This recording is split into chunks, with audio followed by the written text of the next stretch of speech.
think it was like 33 carp. The smallest one was probably 9 pounds. The biggest was probably 30 pounds. Wow. On a fly rod, all sight fishing. Sight fishing, and like you would bone fish. All right, yeah. And that's crazy. You can kind of see it here. This is called a vise. Now this one's actually pretty cool. Did you make this? One of our my store manager in Highlands actually, and it crazy. That'll just prevent it from just kind of lay it on top. Measure. Be bigger and louder next year.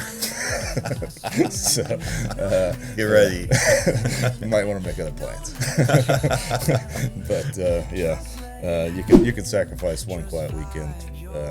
Yeah, because I mean, I guess there's still people that haven't even rebuilt yet. Oh no! I mean, how long ago was this?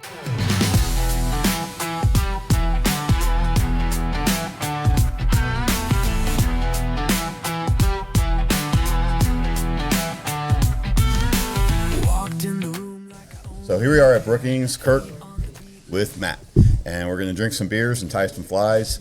The reason why we're doing this right now, he doesn't normally do this right now, but this is kind of like the January, February kind of activity. You come and buy some beers, and he's got some fly tying materials out, and I guess we'll do a lesson maybe even if you don't know what you're doing. Yeah, so it's we'll get one of our experienced tyers to come in, and it's kind of like I'd say mostly for beginners, introductory to fly tying, and we'll teach the basics and then tie 2 to 3 patterns over a couple hours, and drink some beers, have a good time. Yeah. And this is what the fly fishermen typically do in the winter. As they're busy tying flies, right? Sitting at home in the living room in front of the hot fire, maybe watching some Netflix, but you're tying flies. Tying flies, yeah. Nasty weather equals tying flies. Which is actually pretty appropriate. Today I'm driving in, it's pouring down rain. Yeah. Traffic's crazy on 40, and all the guide trips got canceled. Yeah, all the guide trips got canceled, so we were gonna have to kind of rush it, and now we got a little bit more time to do it. So is that your vise there? You got the mine, yeah. Oh man, that's a faint. I have a Regal. Is it Regal? Yep. I've got a Regal. I like it because of the spin on it. I was looking at this one too, but I really like the way that one works. Yes, but that one's the fancy one. You got the large got the base. And, yeah, that's newer. I don't know, what's this called? It's just a little tool holder, so you can. Oh, a tool holder. Scissors and your bobbins and everything. You can else. just set it right there. Yep. Okay, so how do you want to run with this? I don't know. I mean, you're like, what's your idea? And I'm like, well, I want to, just give people the experience of what it is. I mean, we could go over the equipment and then we can decide if we want to use that or not. Sure. So just really quick. So I'll tell you. How about I share what I know, what little bit of knowledge I know, and then you can expand on it. Okay. So this right here, this is what's called a bobbin, and then you can kind of see it here. This is called a vise. Now this one's actually pretty cool. Did you make this? One of our my store manager in Highlands actually made that. You got a store in Highlands? Yeah. I didn't know that. So that's more new information we got. They got a store in the Highlands. All right, cool. So, and this is a vise, and there's all kinds of different styled vices. Here's a similar vise, but a different base. There's the Regal. I personally have the Regal. Mine's not quite as fancy as Matt's, but I've got the Regal. I guess that's your go-to that you like. Yeah, it's just it's real easy. There's no adjustment, so you basically got this clamp that you, when you compress it, you put your hook in there, and it's going to automatically lock it in. Where some of these other vices, there's adjustments on the jaws to hold your hook securely. Yeah, I think maybe that was the thing that sold me on that, is it was just really quick. You can get them in, get them out. Doesn't matter what size hook you're putting in it, it's going to just automatically hold it, which is nice. And that's a different bobbin than I'm used to. This bobbin, that's a little bit different bobbin that you've got there. Yeah, this one you can kind of adjust the tension on the. Oh, really? On the thread. Okay, that's a nice feature. So yeah, as you get more advanced. Well, yeah, like today we're going to be tying with some bigger materials, deer hair, and I can put a lot of tension on there to really lock it in place. So that's is that, you call that deer hair or you call it bucktail? Bucktail. Bucktail. Yeah. And it comes in all kinds of different colors. Yep. That's white, and then you got a fluorescent yellow? Yep, chartreuse and white. Chartreuse, okay. Yeah, deadly combination. Old saying goes that if if it ain't chartreuse, it ain't no use. So, Oh, really? Yeah. Okay. So yeah. Why don't we just walk through a little bit of the equipment, because you got the hair stacker. I see you got. I knew that. I got a little. Is that what it's called? A stacker? Hair stacker. For the particular fly today, we may or may not use this. If you want to get neat with the ends of your bucktail fibers, you can use that to kind of stack them all up into and get all the tips even. It's not necessary. Okay. So we've got some Zappa cap that we're going to finish the fly with, a little flash of boo, and we're going to be tying with these dragon tails, which gives the fly a lot of movement and action in the water. And what kind of fish would this fly be for? So I particularly like this fly for peacock bass, where we go down in Brazil. Oh, okay. This is Hey, maybe I'll tie a few and take them with me. We have some peacock bass in the lakes down at my house in Florida. Sure, yeah. They weren't there, and They were introduced. now. So they were probably introduced. They probably just migrated. And so when I first lived down there 20 years ago, I don't know if it was warm enough for them. And it's weather's kind of warmed up a little bit. I mean, I guess just a few degrees makes it, or even a fraction of a degree could make a difference. I don't know. So I've actually met the guy who introduced them. Oh, you have? Yeah. So that's somebody I probably need to talk to. I don't know if he's still living, but his daughter is definitely still living and comes Carrying to it forward? pretty regularly. But, Okay. pretty interesting stuff. There was a whole project, and it was an intentional. Right, it was intentional to take care of the other invasive species that were there. Yeah. And such a riot to go out and catch some peacock bass. I was actually fortunate, before my dad passed, I was able to take him down there and get him on some peacocks. I mean, as you know, that's like... It's an aggressive fish. It's aggressive fish and crazy what you can do, because I remember I was there. I don't know if I was with him, if it was that time or it was no time, because I'd go out a few times because they're fun to catch. Yeah. And they weren't biting nothing. They weren't doing nothing. So what do you call it? A red? Yep. So there's a red there, and there's a peacock, in their red. I just kept hitting him in the nose. Eventually he got mad. And he bit. Yep. They're protecting their territory. But they weren't going to bite. But you start hitting them in the nose, they'll get mad. Other fish will just go skittish, and he was just like, you just punch it away. Finally, he bit it. Yeah. And it was such a riot, how they are. They're an interesting species. They never really get out of their spawning cycle. So that whole finding them on their bed thing is pretty common. Oh, really? And am I right? Is it a cichlid? Yes. Okay, so that's the type of. So they also have one down there called a Mayan something. Mayan cichlid, yep. I think, if I got that right. You'll have to give me that, if you don't mind, maybe, or send her an email and introduce me, because I'd love to talk to her about that whole being that I live right down there. Yeah, sure. And actually got to experience it a little bit. Yeah, it was all done right there where you're at. So. Yeah, I mean, I've even caught do you remember what invasive species it was that they were trying to? Snakeheads. Snakeheads. Yeah. Right. Yeah, there's all kinds of invasives. People get these aquariums and they don't get tired of them. They throw them in the canal, and next thing you know, there's a problem. Or I could be wrong. I'm not sure how the sewage system works. They flush them down the toilet, but if they flush them in the toilet, could it still? A snakehead probably, because is that the fish that can crawl on ground? I think so. Yeah. Right. So that's the issue. Is they can go from lake to lake to lake. There doesn't have to actually be a water channel to get to different water bodies, and so they this keeps spread. Yeah, just like what is it? Is it anacondas? Yep. Or the pythons, or both? Yeah. They're in the Everglades, are just going crazy too. So yeah. Anyway, back to the fly tying and the peacock bass. Sure. So walk us through the process of tying a fly. You have to get a hook. How do you decide what hook to get? Yeah. So for peacocks, these are pretty big fish. So we're using a 3/0 saltwater grade hook, pretty beefy hook. I'll back this off here and show you how we start our thread. So, this hook is meant to withstand bigger game and not corrode in salt water. Well, I guess in Florida you got brackish, or down in Brazil you probably have brackish water as well, right? Right. And really, are you fishing brackish or not really? So down there, it's all freshwater. It's all freshwater. Yeah, Okay. in the Amazon. But I still like a stainless steel hook, just because like this material, once you fish it, it's going to be wet, and if that wet material stays on, a hook that can rust over time, that'll just degrade the hook. So Okay.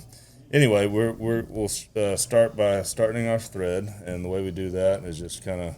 Can I have a hook? Yeah. Let's get One started. Is this it? Nope, right here.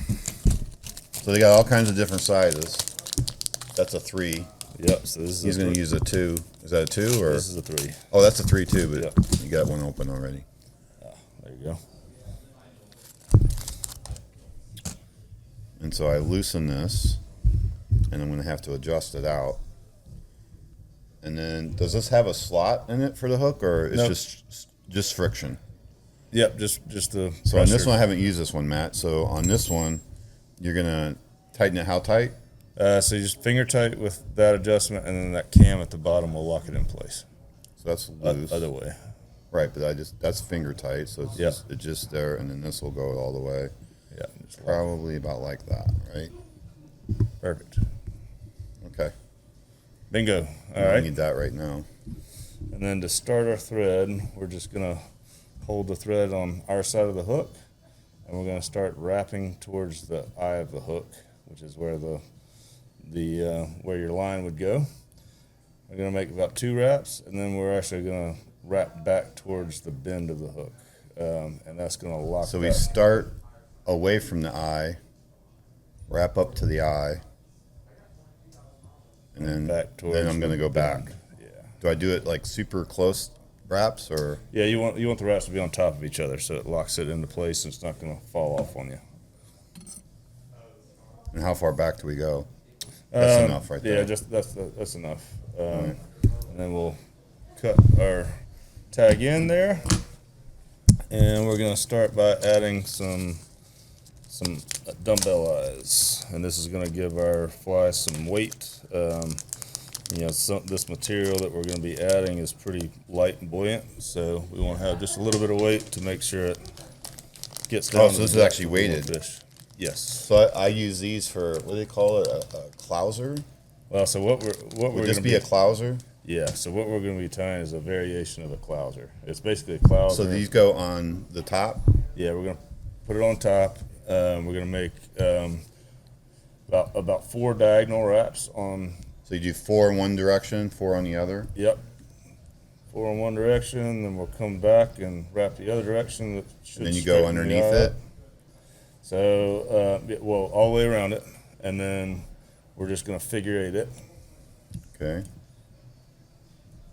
And then once we're done with the figure 8s, we're going to make sure it's good and straight, and then we're actually just going to wrap around between the eye and the hook, and that's going to tighten those wraps and really lock it into place. Yep. All right, so, and we left, let's see, we might want to back your eye up so we have about a 1/4 inch between the eye and the hook, the eye of the hook. Just so we have room to tie in our materials.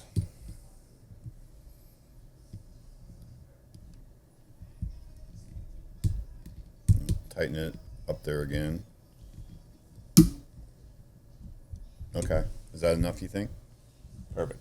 All right, so now we're going to take our thread back towards the bend of the hook, maybe again about a 1/4 inch from where the hook starts to bend. And we'll have a nice base layer of thread there.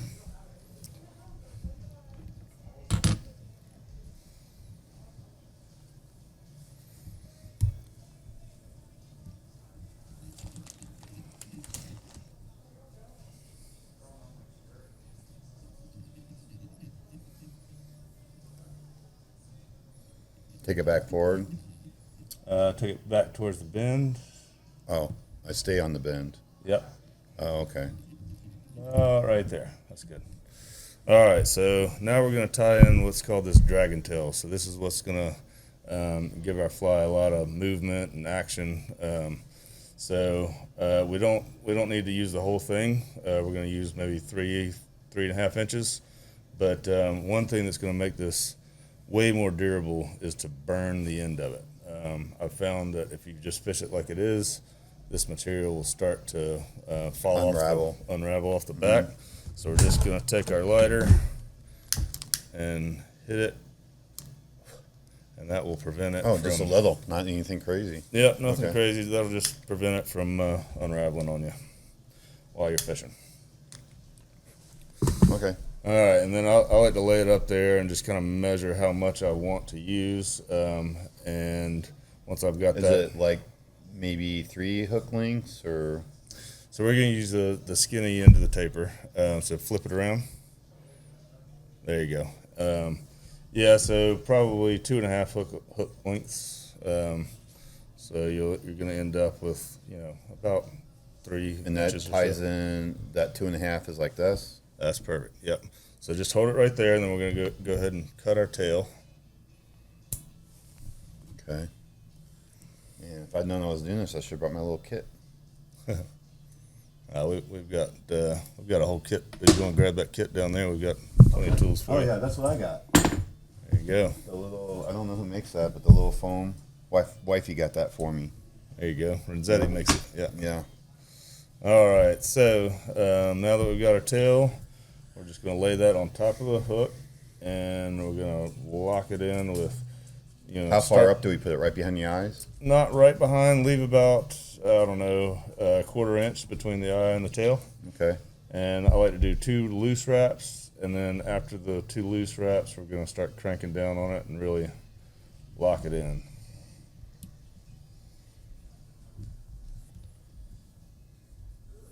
And the 2 loose wraps are just kind of get it, make sure you got it like on the top of the hook, which is actually, I guess, technically. How will this fish? Will this fish with the hook down like that, or the hook's up? So the hook point is going to ride up. Right. So this is actually the bottom, but the way we're tying it, it's on the. So right about there. There we go. And then I like to put just a few strands of flash that'll be about the same length as the tail in there. So take you about, I don't know, two or three strands, nothing crazy, nice and sparse. This is the It's lateral scale. lateral scale. Really Yeah, I have lights some of up that. in the water, yeah. So about the same length. Yeah, and what I do is just kind of lay it on top, measure maybe just a little bit shorter than the tail on one side, and I'll wrap that flash in on one side, and then I'll take the other half of that flash and just lay it on the other side of the hook and wrap it backwards as well. So basically creating a V shape with our flash. Creating a V shape. Yeah. So I guess you could always trim it if you want, if it's too long. Right? Right, yeah. I'm just doubling it up. So when you start with 3 pieces of flash, it's going to end up at 6 pieces of flash. Does that make sense? So it's just all pulled back. So I'm starting in the center of the flash. Correct. Yeah. I got 4 strands. Yeah. Let's. You want full length strands, so you want to clip that right up there at the top. Do it right. That's why we got Matt here with me, helping me. He's done this a few times. A couple times. Come on, just need a. There we go. Okay, so these lay up like this. Well, Like so half of it? just you're gonna lay them down one side first. So look at my vise here. So let's just pretend we're gonna turn our fly on its side. Put it on the Okay, side now I close- got you. Yeah, and then double them It's up. the that way. easy way to do it. Kirk's doing it the hard way. I'm working harder, a lot harder. He's already done. He's like ready to move on. Well, I haven't started drinking beers yet.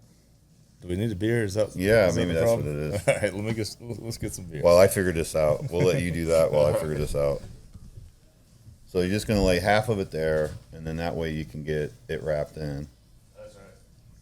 And you're going to do it on the side. Again, that's why you do kind of the loose wraps. So I'm not quite on the side.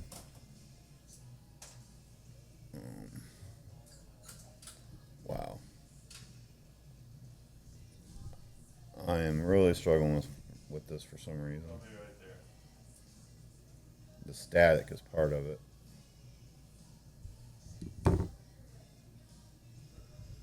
And pull that onto the side. Make sure I got the length right. And maybe get another wrap on there. Now I'm going to pull this other one on the other side, so it's going on the sides.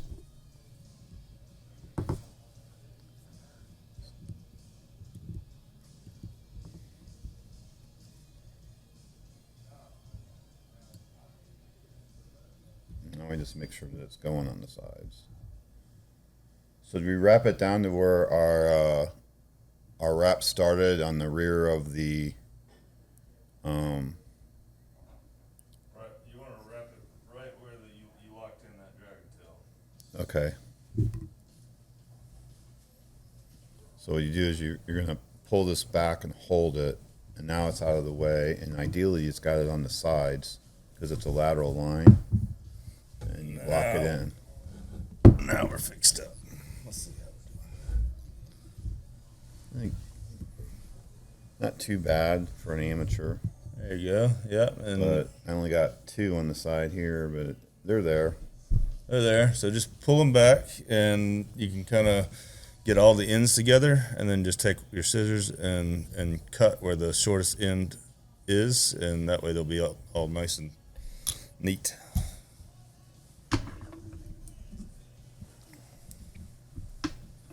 Okay. Cool. Because fly tying is really fun, I think. It is. For me, catching a fish on your fly, that's like the best. I don't know that it gets much better than that. Yeah, and like what we're doing today. And honestly, it doesn't have to be perfect. Right. Yeah, and like what we're doing today. I mean, there's no name for this fly. I've never seen it anywhere. This is just some creation that Oh, that's good. Thought up. Pretty good, huh? Cheers. Yeah. Cheers. Yeah. Thanks, Matt. Yeah, Bound by Time by Edmund Zost. Is that local or? Charleston. Well, that's Good stuff. fairly local. Yeah, local enough. All right, cool. So now we're going to basically tie clouser minnow. So this tail and this flash is just going to give this clouser a little extra. So movement. it's basically a modified clouser. Exactly. Who came up with this? Yours truly. Oh, so it's it's the Matt Canter clouser, or what do we call it? So there's another fly called a half and half, which is basically a deceiver and a clouser put together that uses feathers. But I like using this dragon tail material because it gives it a little bit more of a profile and also a little bit more movement than the feathers. Yours truly is going to be in Florida on Friday. There you Saturday. go. Put it to the test. All right. Get my old Sage bass rod out, which I love that one. Yeah. With a what do I have on it? Backcountry Real T-Bore. Yeah. Yeah, it's like so Sweet well setup. balanced. It's really awesome. Wife got that for me for my birthday too. There you go. What helped is I got the phone, called the fly shop, and I go, Steve, can you hook her up with a largemouth sage and a T-Bore backcountry? Here's the credit card number. Here you go, baby. Just a tip for you guys if you're wondering how you get the wife to get you the right gear. Have her call Matt. Call Matt and then hand the phone to her. There you go. Yeah. Get it all teed up. All right, so next step, we're going to use some of this bucktail, and like I said, this fly is going to ride hook point up, and that's because we took these dumbbell eyes Put them on the bottom and put them on what will be the bottom of the fly. So all your weight's going to naturally turn that fly once it hits the water. So we're going to take some bucktail, and what we're looking for is the longest fibers we can find out of this bucktail. And I'm basically just going to take my fingers and kind of pull it out to the side, like so. And what I'm trying to do here is just to get those tips where they're fairly even. And then I'm going to cut right up next to the hide on that bucktail. All right, so that's what we got right there. All right, and then what we're going to do... I'm curious, does mixing white and brown help at all or hurt, or you just want just the white? Those brown fibers are too stiff, so you just want the white ones. And you want them to be kind of close to the back side of the tail there. Yeah, got it. Is that too much? That's too much. Maybe half? three quarters of that. Yeah. There you go. That's good. Okay. Cut it nice and close. All right, and try not to let those fibers move on you from this point on. All right, so what I like to do is, now that I've got the tips fairly aligned here, I'm going to take and hold those fibers about halfway up towards the end, and then I'm going to take my other hand and I'm just going to pull those shorter fibers out of there. Just loosely pull those short fibers out of there because they're not doing us any good and they're just adding bulk. So maybe I didn't get enough. No, you're good. You're good. Okay. So just so you guys know, whenever you're doing this, you're gonna have a mess on the floor. Oh yeah. If you haven't done it before. All right. So then this reminds me of something. What's that? So you go into the store and you're looking at clouser or minnows to buy. Mm-hmm. And this is something that I started doing, like, unintentionally, because I was fishing a clouser and, I was getting hit and it was getting beat the hell up, and it kept working better. And it was losing the bucktail.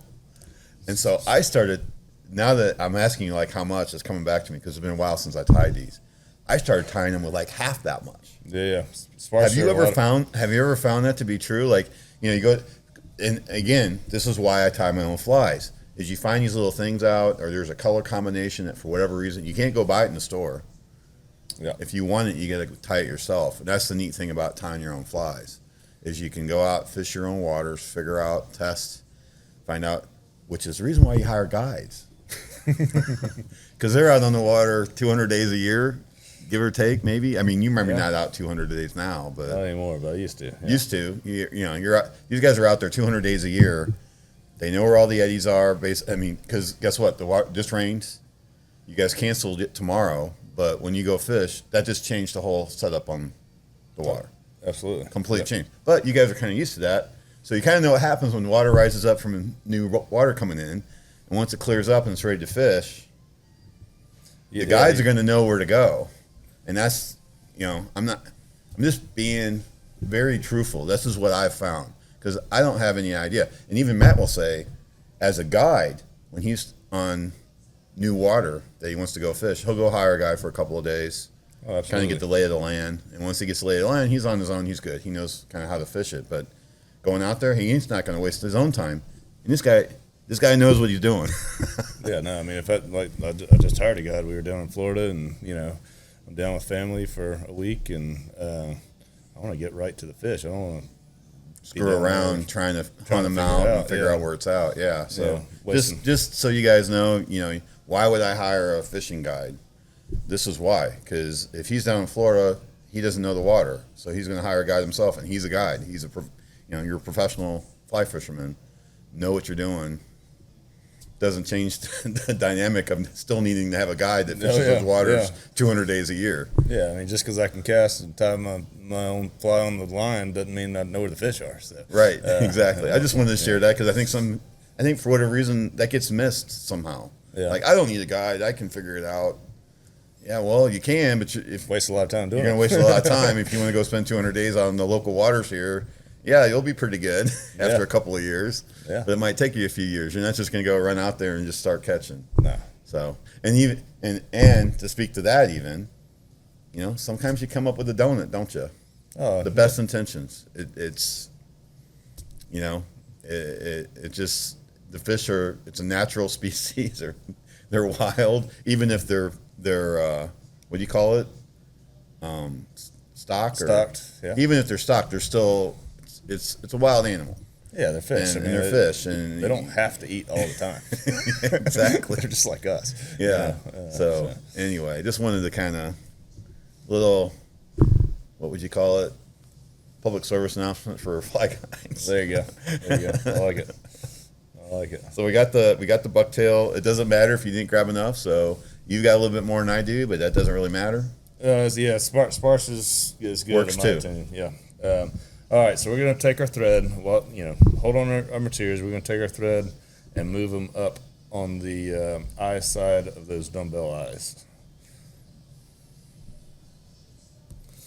All right, and then while we're doing that, so because this fly is riding hook point up, so we're actually working on the bottom side of the fly right now. And whenever you look at a minnow or a bait fish, you're gonna see a two-tone color combination, whether it's blue over silver or Gray, black over white. So this white is almost always white on the belly. Almost always white. Because I guess belly. it's to be to hide. Like if fish are looking up, if they have a white belly, they're not going to be as visible. It just looks like sky. And if they're looking down on the fish, you're typically going to have looking a at darker the ground. color. So that's why you got the darker color. Yep. So we're always going to put the lighter color on bottom, darker on the top. So that's why we're putting the white up here, and we're going to try to get all the length that we can out of these fibers, and we're basically going to lay those on top of the hook, do 2 to 3 loose wraps, and then really crank down on it to lock those in place.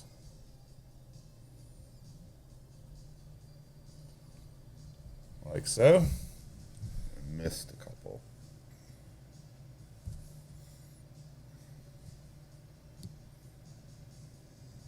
Still missed some. So those 2 to 3 loose wraps are key. So don't start tightening them until you've got 2 or 3 loose ones around all the fibers. And I let go of them, and they got a little.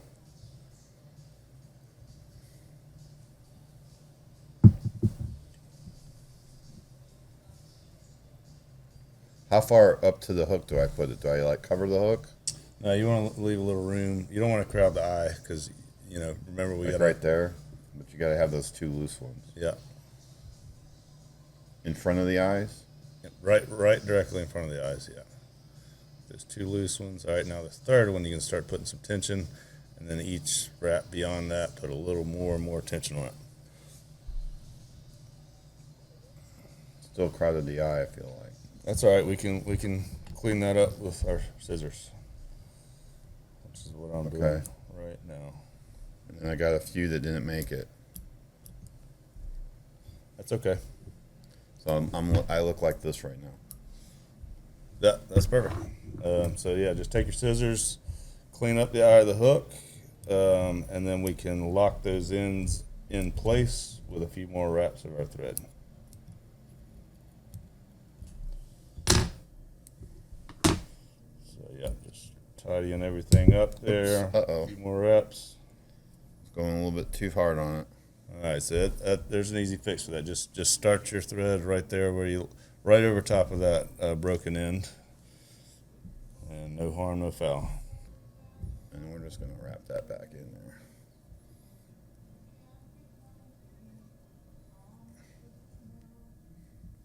Pull this back with the. Okay. Yeah, there you go. Still coming off, but. Well, we're gonna lock them in place even more here in just a second. All right. All right, so now that they're standing up at a 45-degree angle, we're going to take our thread and go up under those eyes and make a couple wraps back towards the bend of the hook with our thread. There we go. All right, now we're going to take those bucktails and we're going to pull them towards the shank of the hook, and we're going to lock those in place with a few wraps just behind the eye of the hook there. And we want to put a little bit of tension on there so those fibers kind of splay out. Bingo. All right. Now we're going back up to where we were, towards the eye of the hook.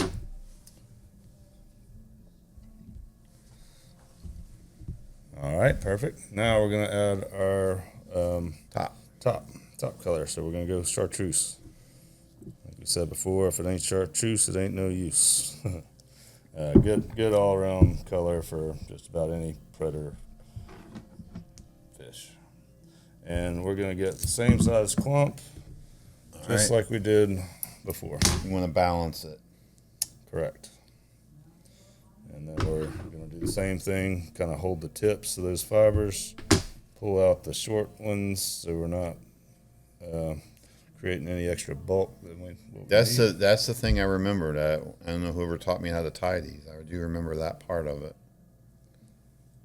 Makes it a lot easier to tie these in. All right, and then I like to turn my vise upside down. There you go. And what I'll do is I'll actually take these fibers and I'm going to split them right in half with my left hand, and then I'm going to put them right up surrounding that hook. So you got equal number of fibers on each side of the hook, and just hold that in place to where the ends of those fibers are lining up with the ends of the white ones. So they're equal lengths. And just tie them in place. And I like to, again, not crowd the eye, kind of lock those in place, and then I'm going to use my scissors to tidy that up so I'm not getting this big clump of fur where I'm tying my line to the fly. I kind of cut those fibers at a 45-degree angle, so there's a nice taper to tie them in.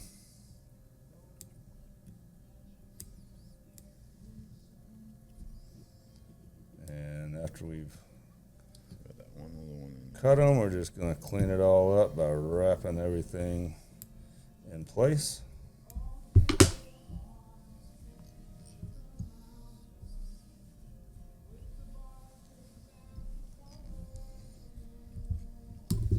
Did it again.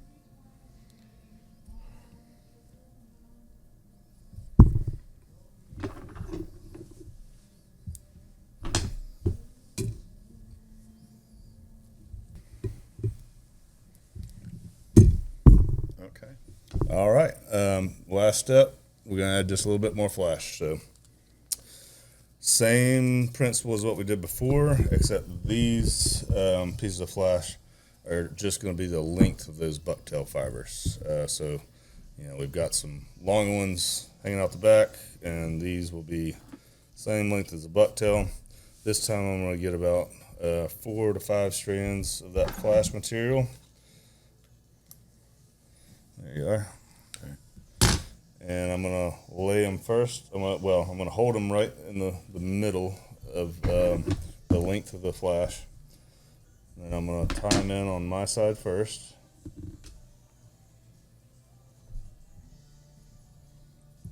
This is on the bottom? Yeah, so basically I want these kind of tucked right up under those dumbbell eyes. So they're running the length of the fly.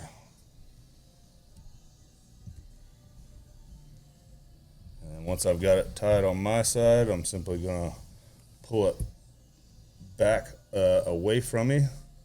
Take one wrap to hold those fibers in place, and then start wrapping them towards the back of the fly.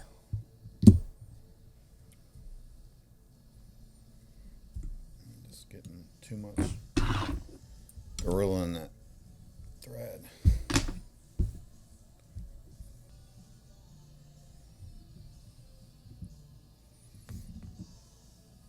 Okay. All right, and then I'm just going to kind of make sure that I've got a good top layer of thread over everything, flash, bucktail, all that good stuff, and then we're just going to whip finish it. I like to use my fingers, or you can use the whip finishing tool. I'm a fan of the whip finish tool. There you go. I don't know. Let's see if I can remember how to do it.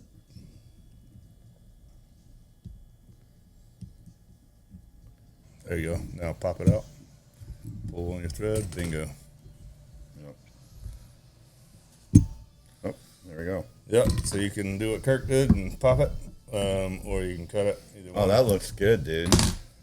It's a good looking fly, isn't it? That is. Yeah. It's got a lot of movement. The MC Clouser. Yeah, it's a variation of a half and half. But well, my glue's all. So that's a very unique pattern, and I'm sure this will fish very well. Mine's a little bit more sparse than Matt's, but you still have this what do you call this? Dragon tail? Dragon tail, yep. This dragon tail. I mean, I might have to. You might suck me back into the tying, although I'd probably drive my wife crazy. I got a whole. My dream was to have a fly tying stand, and this is really cool. What I bought was an old secretary, so I got my reel. I got all my Tiber reels sitting on the top with the glass doors. Yeah, and then I've got the drawers all have the fly tying materials in them.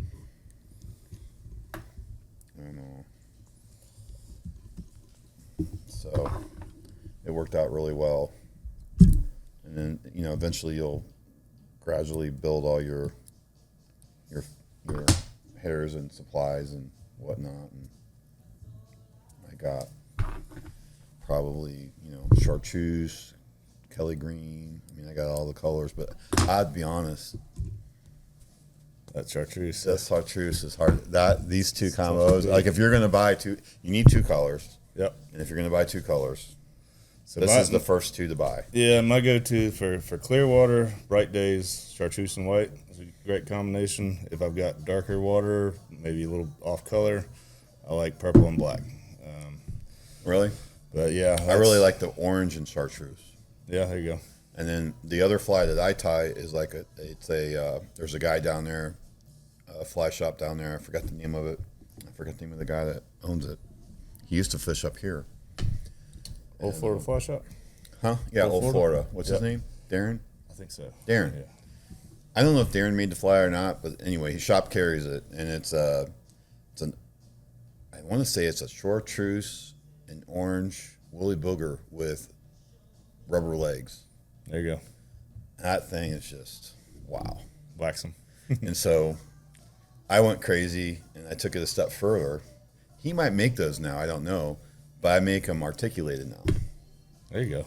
I mean, there and again, that's the fun of tying your own flies. You can look at something like, oh, that works pretty good. I wonder if I put another hook on it, make it articulated, if I'll catch bigger fish. Yeah. Yeah. No, you can do whatever you want. You can do whatever you want and just create whatever you got. So January, February, I mean, he's maybe booked with bands back here. So I don't know how this. You mentioned that. Yeah, we'll probably definitely do the time January, February. We'll probably go a little bit longer with our live music Saturdays. So you just got some new equipment back here to go longer with the live music, right? Yeah, so we got some nice plastic covers to cover up the screen porch, lock in a little heat, and It's probably going to be so hot out there that you're going to have people wanting to go outside. Right, yeah. Because that fireplace the other day when I was here, that thing was putting off some heat. It will. It will definitely put off some heat. So tell us what happened. Was that this past weekend? Oh, the concert? Yeah, share about that. Yeah, while we're here. Going back 6-7 months, had a group of friends that came to me and we were looking at our front yard, and this guy says, "We need to throw a concert out here." And I'm thinking, in the front, forget the back. In the front, yeah. So we've got this huge front yard and parking area, and I'm like, how many cars can you hold in that parking lot? It looks like I'd say at least 100. Pretty close to 100, yeah. Yeah. So without even getting crowded, right? I mean, there's probably 100 slots. Oh yeah, out there. Yeah, you don't have. I mean, you might have to go to the far lot. Yeah, he's got a lot all the way on the other end of the property, but yeah. Yeah. In a big front yard. You got it. Yeah. So they came to me and they said, well, we want to throw a concert. And I'm like, yeah. Beers are talking. I didn't think anything would come to fruition. And then they came back to me and was like, well, what would you feel if we made it a charity concert? And I was like, well, now you're speaking my language. So they said, well, we want to throw this concert and help out Hurricane Helene victims. And make Transylvania County Habitat for Humanity the beneficiary. So I was like, all right, let's do it. Because we're in Transylvania County? Well, we're in Jackson County. Our County. neighbors are Transylvania County. Neighbors Transylvania. But that's where they need the help. That's where they need it. That got hit way worse than where we're at here in Jackson. Okay. So that got us all fired up. And so we start planning this thing, and, you know, I'm nervous as hell because we're talking about a lot of people. So as we get closer, you know, this team, you know, that just divided and conquered and got everything put in place, and all of a sudden we're selling, you know, a bunch of tickets, and it got to the point we maxed out at 800 people. 800 people are out here in this yard. Out front, yeah. What did the fire department had to say? I don't know, they were all about it, but, you know, it's big enough. So we could have sold a lot more tickets. I was the one who finally said, you know, this is our first one. Let's cap it at 800, see how this goes, and, you know, if there's 800 tickets, Matt, that's just incredible. Yeah, so we had some pretty big name bands, Jupiter Coyote, Balsam Range, pretty well known bands, and then Cannon Tyler kicked things off. But yeah, so, and then we sold a bunch of VIP tickets too, for you know, a much larger price, and had a little private party for the VIPs the night before, and that turned into you know, a big donor check writing event. Oh, really? Yeah. So nice.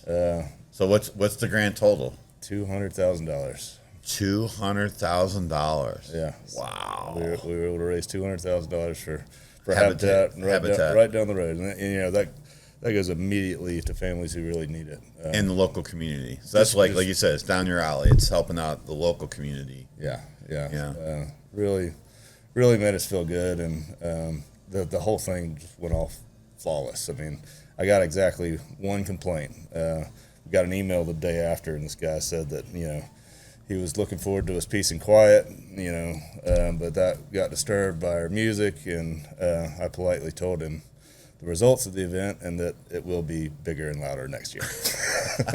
So get ready. You might want to make other plans.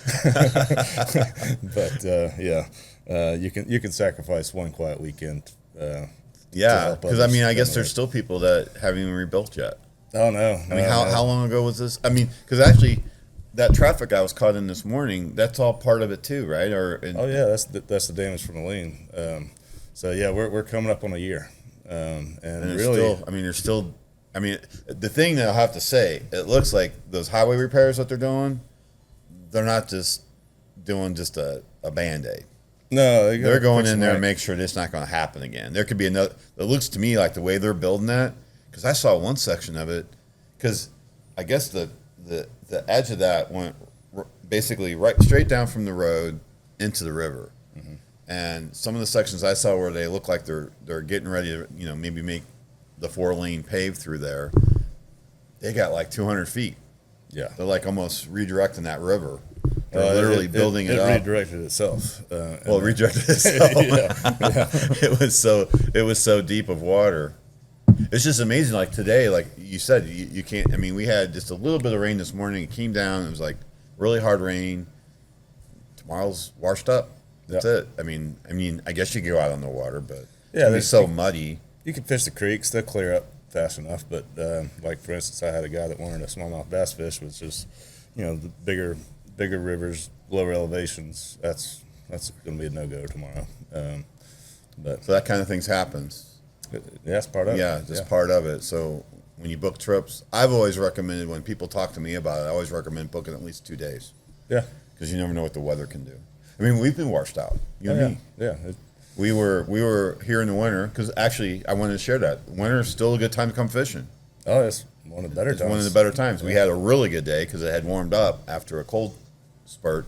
I think this was I want to say February, but I could be wrong. I don't know. Anyway, it was winter. For sure winter. And Matt said, "I'll never get another day like that." You hit it right. And I haven't had another day like that. And then we came with my son, and I wanted to take my son out with Matt, and he called me up, and actually we were at that point they had it. You guys used to run a little cabin you could rent, so we had rented the cabin. We're at the cabin. the water froze at the cabin to tell you how cold it was. And Matt's like, I'll take you out. But he goes, it's going to suck. You're going to be miserable. And I'm not even sure I can get you on fish because, the eyes of the rods are going to get all froze up. It's just going to be, torture. And so we canceled. And we never did go. Yeah. I didn't get him back up here, but it's just, that's the kind of thing that happens. It's part of it. And I think I might have mentioned the other time we were down with, I guess it's a Family Connection guy down in South Carolina. Jake. Yeah. And we went out, wanted to catch reds. Red said, no, we're not being caught today. But I'll tell you what, a sign of a good guide, he always has a plan B. Right. So he's like, how about going for some flounders? And so he hooked us up to go catch flounders, and we're just nailing the flounders, like the whole rest of the day. That's awesome. So we spent half the trip was going for the reds, and then wasn't happening, switched it out, did the flounders. And then you got the other trips. This is not your guide, but I don't know if you guys anymore. But we were out with Charity from what's the name of their? Ian Rudder and Charity. I forgot the name of it, but it's Ian Rudder and Charity. I think R&R. That's it. R&R. And to my own personal demise, it was raining really bad, and Charity's like, I'm not sure we should go. I'm like, we got the one day. That's it. We're going. And it was horrible conditions. And we still were able to catch some fish. The highlight of the trip, though, was going out with Timmy. I wish I could remember Timmy's last name, but, we were laughing so hard the whole day. It didn't. We forgot about we weren't catching fish. That's half of it right there. Yeah, it's about having a good time. Having a good time, right? Yeah. So, and we still, my wife ended up getting on one. I might have mentioned this in the last podcast, but I'll say it again. And she's super novice. I want to say it's probably her first, maybe second time fly fishing, and so very late to the hook. And what happens if you're late to the hook? You might catch them in the side. And so she caught one in the side, reeled it in. And Timmy's like, "Well, that's really hard to do to catch him on the side. Most people catch him in the mouth, but you got one on the side." It's a lot harder to do. But it's a lot. It was a late set, right? Yeah. That's what will happen. But anyway, you just good guy to really make a nice trip. And then we went out, and every guy's a little different. So we went out. My son went out with you guys here. It was a woman, Simmons. Simmons, and to be honest, we're probably having a bit of a tough day. We were getting on fish, but a bit of a tough day. And then I don't know. She decided just to take off and bushwhack over to another stream, and that was I sat down as my Christian because he's a scout. You're a scout, right. So you're probably used to his roses and thorns. Yeah. So we kind of did the roses and thorns. We didn't do it with Simmons, with just me and him. Roses and thorns. So what was your rose? He's like, bushwhacking to the other stream. Didn't have nothing to do with the fishing. Felt making memories. Yeah. Making memories, yeah. So I just staring at just so people kind of. I don't know. I guess when you're a novice and you're hiring a guide, I guess you have this. Sometimes I think the preconceived idea of what it's going to be is maybe not accurate. Right. So I'm just trying to share those experiences. Do you have any stories you might be able to share that kind of where a trip didn't go the way it was planned, but it ended up still being, turned out really well? This is where those share those questions up front would help. yeah, you're gonna have to give me a minute. I'm sure I've got one, but you really got an idea of what the day is gonna bring, but for instance, I had a day where a guy wanted to fish for some wild brown trout, and on a local river, we had scheduled this way in advance, and we actually had some backup days just to make sure we had the right conditions. And he had come in from a long ways away to do this, and it just wasn't looking great. But I had heard that this bug called the cicadas were hatching up in Tennessee, and I said, I called the guy up and I was like, listen, I don't think the brown trout thing is going to work out very well because of what they're doing with the river. And this was post-Helene. But there's this lake, and I've heard the cicadas are really hatching, and this lake's got some carp in it. And if these carp are getting on these cicadas, we could have a day that you might never recreate. Right, like my day that I had. Exactly. And so he agreed, and we drove 2.5 hours to a lake that I'd fished one other time in my entire life. Got my little boat, and we set off to look for, hear these cicadas, figure out where they're hatching. And we found them, and next thing we know, I stand up, and there's a carp looking for cicadas, and he's feeding up on top. And that day we ended up catching, I think it was like 33 carp. The smallest one was probably 9 pounds. The biggest was probably 30 pounds. Wow. On a fly rod, all sight fishing. Sight fishing, and like you would bonefish. All right, yeah. And in the That's day, crazy. He looks at me and he's like, screw brown trout. It's like, let's do this again. Unfortunately, it only happens, once I was every wondering 17 years. about that because that was just recently, and I don't know. I really wanted to go fishing, and I just couldn't find the time. But I remember that. That was just recently. Was that last year? Or the year was before? this spring. It was May. This was past spring in May. Like you said, this is only because wasn't that the year where there was a double hatch? So the Because there were like two different that was last cadences year. of cicadas. There was one like so many years, and another one so many years, and so last spring happened to be where they both meet together and they're both hatching together. Am I right? Yes. Yeah. Okay, so that's why it was such an impactful season because there's like all these cicadas. Yeah, and these are big bugs. They're I guess you're throwing some pretty big flies to mimic those big dry flies. Yeah, big dry they're flies. eating them off the surface, which makes it even better. Really? Oh yeah. Wow, that's cool. Yeah. And you get to see them before you even cast to them, so it's a unique experience that we probably won't be able to create. Won't be able to recreate that one. Yeah, no. So So you have to be flexible a little bit. It's not just and Charity, I have to say it. I apologize because I told her I was like, I really like to get my wife and daughter on a fish, and she's like, man, you're putting the pressure on, and so that was my bad. Try not to do that.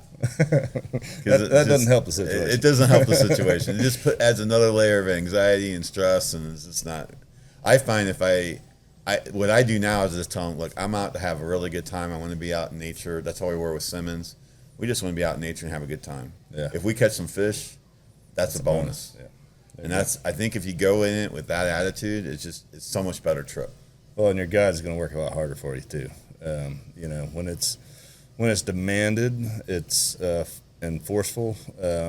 It like you said, it creates so much stress that gets in your head. And but when you're there to have and a you're good scrambling time, and you're trying to this fly's not working, then you switch it up, and then it's I've had half-day trips where it just wasn't happening, and we turned it into a full-day trip just to make it happen because the people, they had the right attitude, they were pleasant to be around, and I don't mind sacrificing a few more hours to be with good folks and make sure they have a good time and come back, Yeah.